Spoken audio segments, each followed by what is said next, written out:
let's get started. We have David von Sinnen. He's going to talk about enhancing real-time WebRTC conversation understanding using ChatGPT. And yeah, he's a developer advocate. And let's get started. Hopefully everyone's in the right room. Hi, how's everyone doing? My name's David. I flew in from Los Angeles last night, so I'm very jet lagged, but I'm happy to be here. How's everyone doing? Cool. So yeah, obviously we're going to talk about enhancing real-time WebRTC conversation understanding using ChatGPT. My name is David. So I've been fortunate enough to be in the AI and ML space, kind of like when everything blew up. Prior to that, I was in the Cloud Native Computing Foundation and Kubernetes circuit. So I was doing a lot of stuff with container runtimes, Docker. Prior to that, I was working in the backup and recovery solution space, doing backup recovery for virtualized environments. So this is mainly for vSphere, for on-prem vSphere, but also vSphere like in the cloud, all the cloud environments, like your GCP, AWS, and Azure. And prior to that, I'm kind of all over the place. That's kind of the way I work.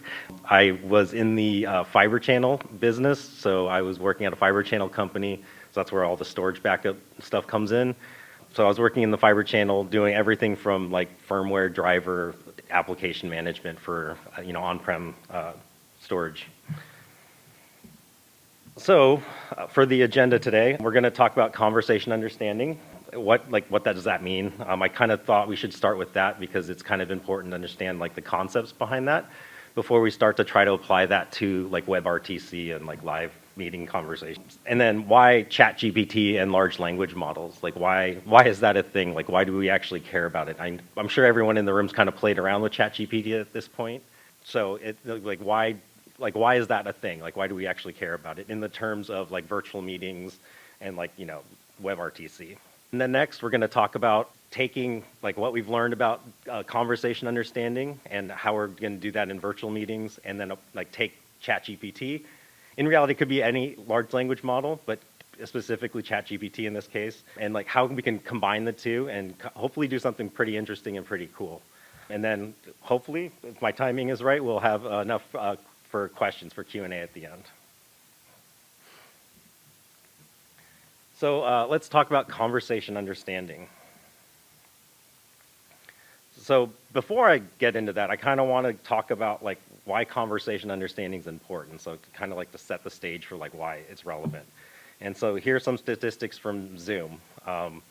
So Zoom hosts over 300 million meetings a day, and that number is crazy, right? It sounds insane.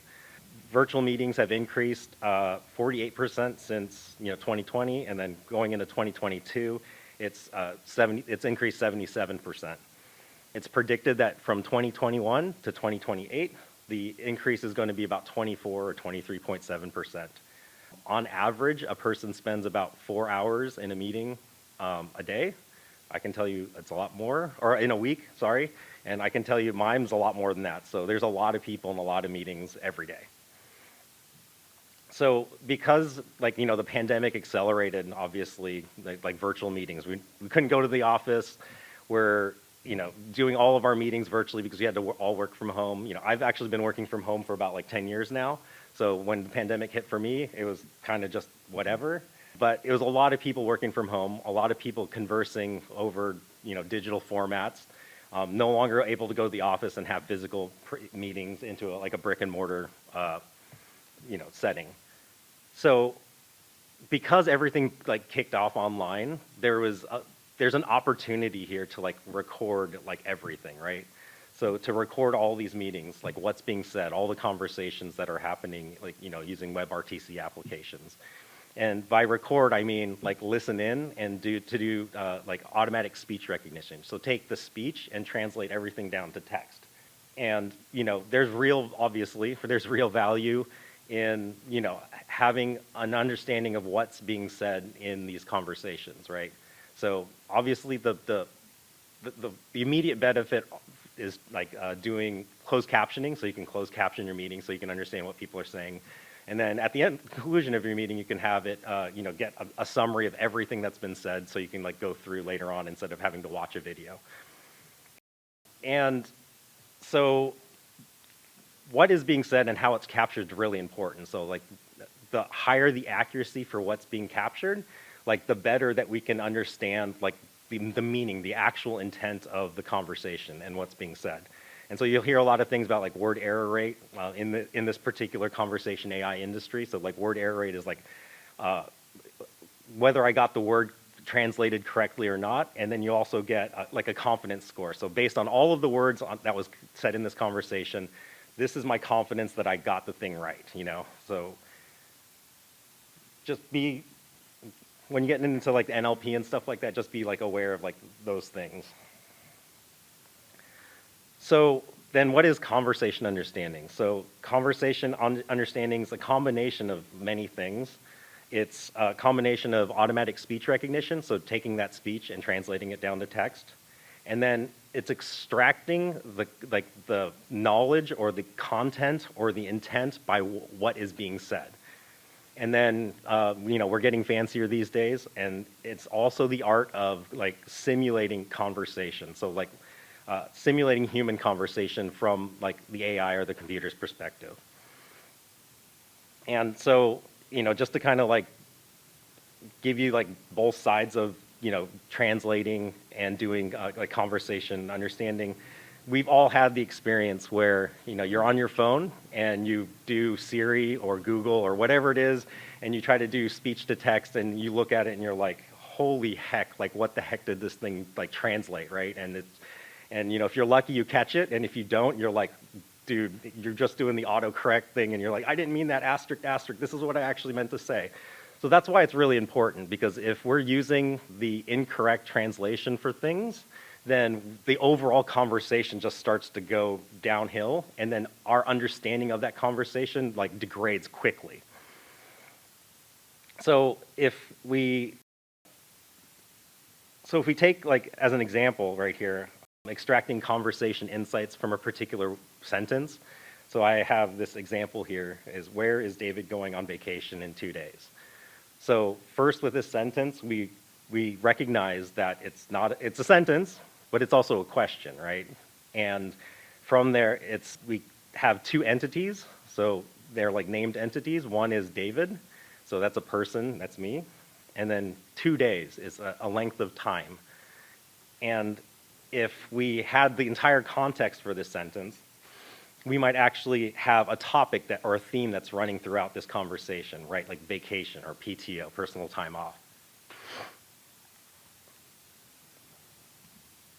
So why did I go over that sentence? So it's important to understand that when you're doing conversation understanding, that you're trying to derive knowledge or effectively metadata around what is being said, so that you can take all of this metadata and then create higher level constructs about like what is actually being said in the conversation. So you can say, here's a list of questions that were asked during this conversation. Here's a list of topics or themes. Here are all the named entities, all that kind of stuff. And we need that metadata to build that foundation. So another term for metadata or knowledge metadata, you might hear data labeling.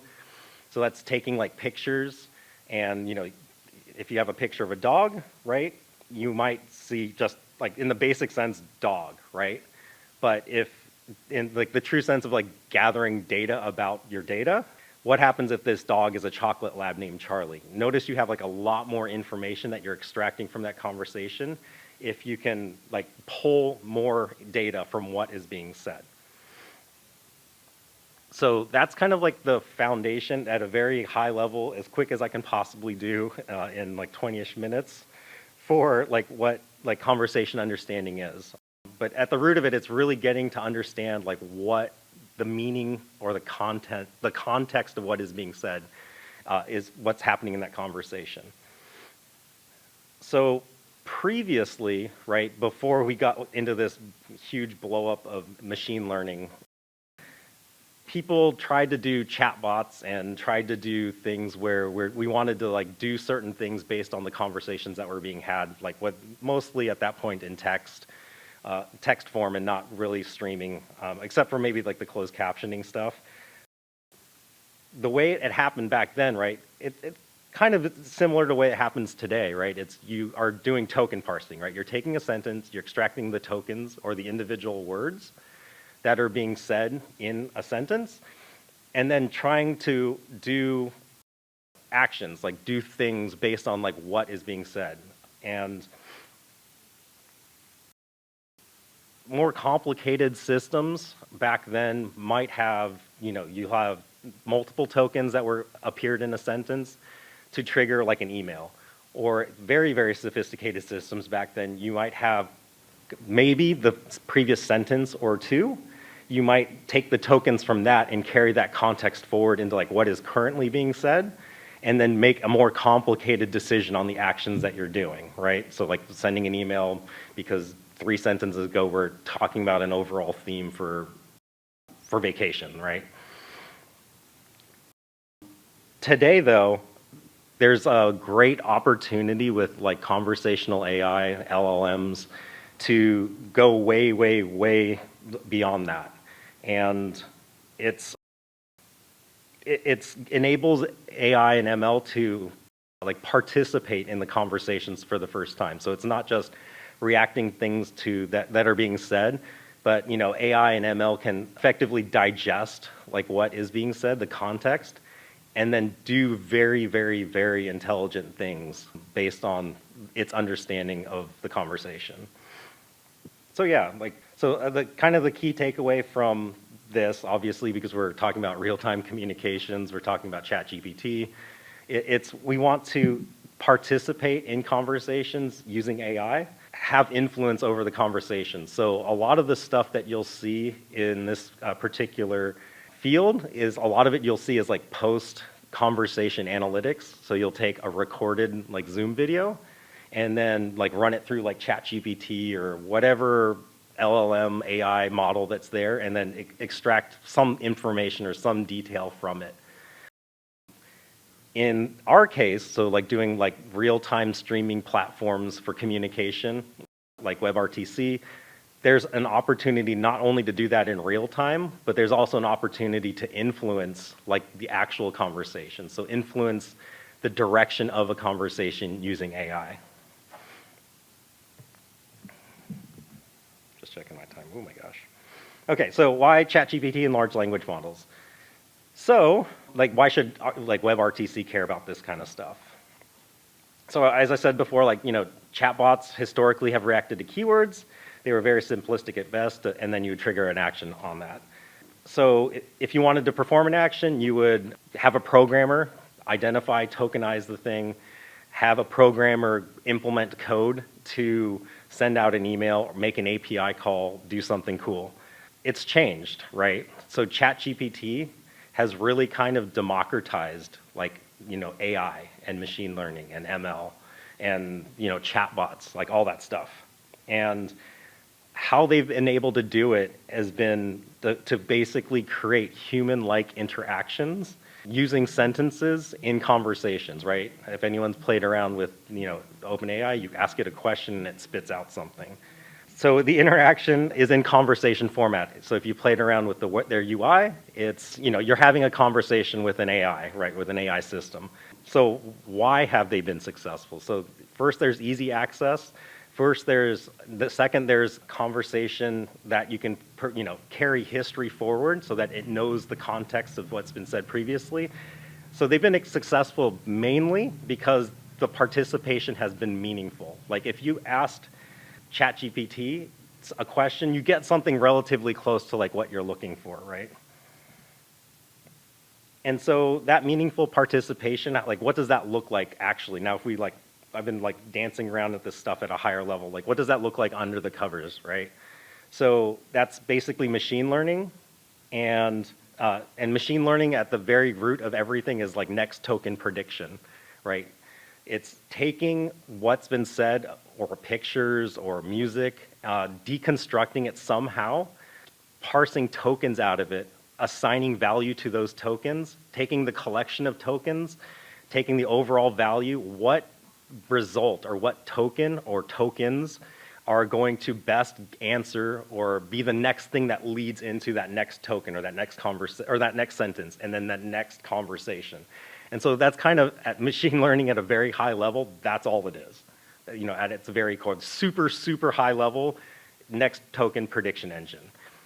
And because like, you know, OpenAI and all these smart people who are doing amazing things in like data sciences and, you know, AI, they've been able to do really cool things where the next token prediction, the value of those things that are being said afterwards, the response that you get has been, you know, relevant. And not only that, you're able to collaborate with those systems like very seamlessly.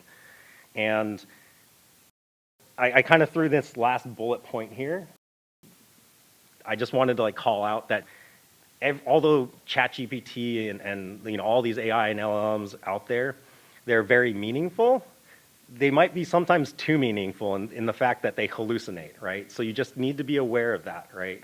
So when I say hallucinate, it's you might ask it a question and it give you something very, very plausible, but it's not true. I kind of call them like alternative facts to the point where you might buy into what it's saying and like base a decision on that. And kind of like when I talk about like AI systems, you kind of still really need a human involved to like filter out the BS and kind of decide whether what it's giving you as a response is actually true or not.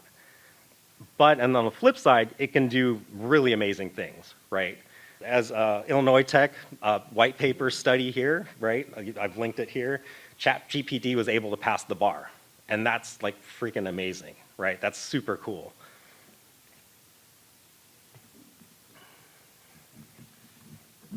We're going to wrap it all up. ChatGPT, WebRTC. So WebRTC obviously gives you a platform to do real-time streaming, conversations, virtual meetings, ChatGPT, an AI conversation model, where you can do other really cool things in like natural language processing.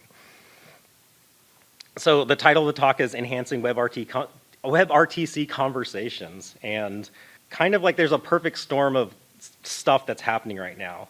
And if we wanted to combine these things, we could use ChatGPT to keep the context of a conversation in memory, effectively giving it memory. And then we can also, with that memory, ask ChatGPT to do relevant insights for a conversation.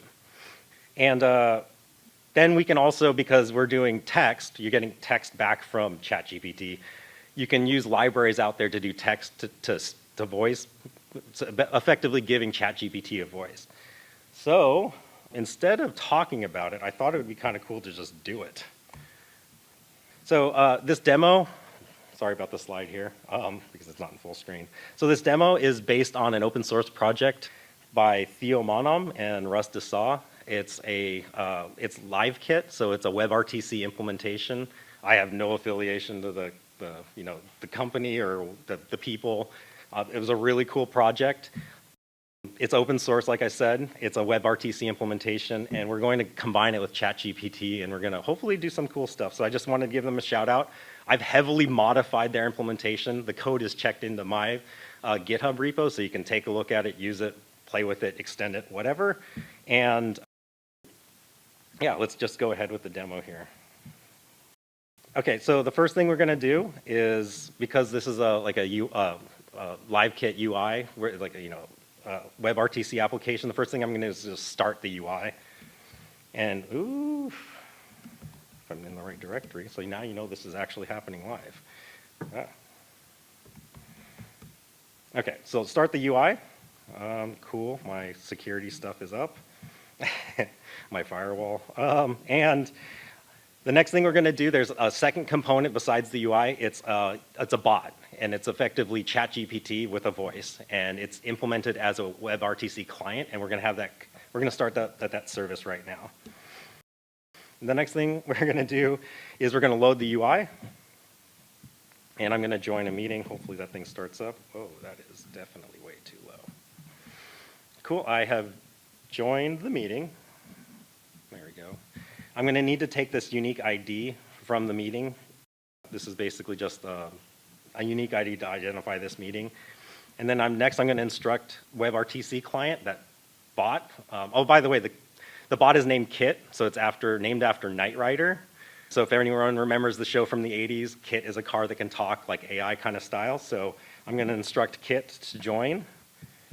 More security. Excellent. And hopefully that happens seamlessly. Cool. So this is a conversation to test memorization. The color of the dog is brown. The color of the frog is green. The color of the cat is white. The color of the bear is black. Hey Kit, what is the color of the cat? The color of the cat is white. Let's change gears and talk about places we want to travel to sometime in the near future. In Europe, I'd like to visit Scotland, Germany, and Croatia. I live in Long Beach, California, so I like going to the beach. Hey Kit, of the places I've listed in Europe, what are some popular coastal cities within those countries? Some popular coastal cities in the countries you mentioned are Edinburgh in Scotland, Hamburg in Germany, and Split in Croatia. So that's basically my demo. This thing's pretty endless and it's pretty cool. So the first part of the demo was basically to show that, mute the mic, so that it could show that it was simulating a conversation with multiple people because I'm just here by myself. So I paused at every sentence to kind of give it the ability to digest what's being said. And those are things that happened in time. And then I asked something about its past to say, hey, this is what it is, right? What's the color of the cat? Then the second part was, hey, I gave it a whole bunch of information, and I want to look something up dynamically, and I can just ask my virtual assistant to say, hey, give me some beaches in those countries. And that's kind of my demo. So let's go back to, it worked! So in case you haven't seen, or in case afterwards, for whatever reason this thing doesn't work, I've listed the link. I've recorded this at home, so you got all my garbage in the background. I've included resources and links to everything I've talked about, including the shout out to Theo and Russ, their bio and their Twitter. I want to give them credit. Their original source code is there. My heavily modified source code is there. The library I used is something that I wrote. It's basically called ChatGPT. It's an opinionated client to basically use OpenAI's APIs in an opinionated way. And to do the speech to text and the text to speech, I just use Google APIs. And with that, hopefully there's time for questions. Oh, cool, yes. Awesome, thank you. 5 minutes, that's what I targeted for. We have 5 minutes for questions. Any questions here? Well, I have one, actually, that I saw that the response time was pretty fast when you were interacting with it. I'm curious, did you do anything to handle that, or is it straightforward, like Google speech to text? No, so I did a little bit. So there's speech to text and text to speech library. There's 2 modes that you can do. One is give it all of the information and then give me a result back. And the other one is stream the information so that it gives it a head start to figure out what it's going to do, parse all the tokens, figure out what's being said. And then at the end, instead of having to wait for this huge API call to come in with all this data, it's basically taken the stuff as it's been coming in to formulate a response or do the transcription. And the same thing with ChatGPT and that ChatGPT project. There's an implementation for just doing, here's all the information, here's the API call. Those take much longer, you'll notice. Yeah. And then if you stream it, you can have ChatGPT think about it before you get to the final answer, before you get to the final end of your sentence, and then it chew something out. And it's also streaming the information back to you. So as it's doing its output, it's probably starting off with hopefully something very intelligent, but it's giving it time to figure out what it's actually going to say in the background, so that when it finally gets to towards the end of the sentence, is probably more reliable than the first part. But it's still reliable, but I'm just saying it's giving it a way of a head start to figure out all this stuff, in a streaming format.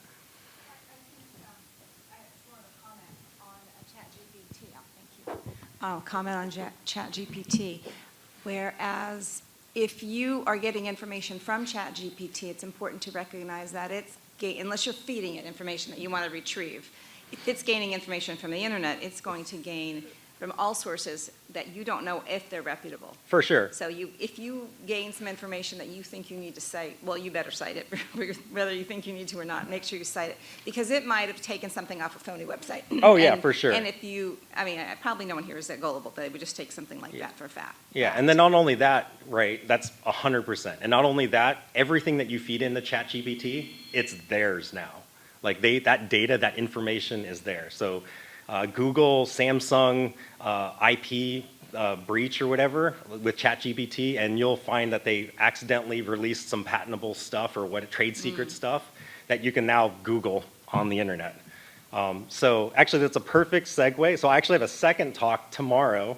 It's relating to Internet of Things and doing some really cool stuff with NLP and generative AI.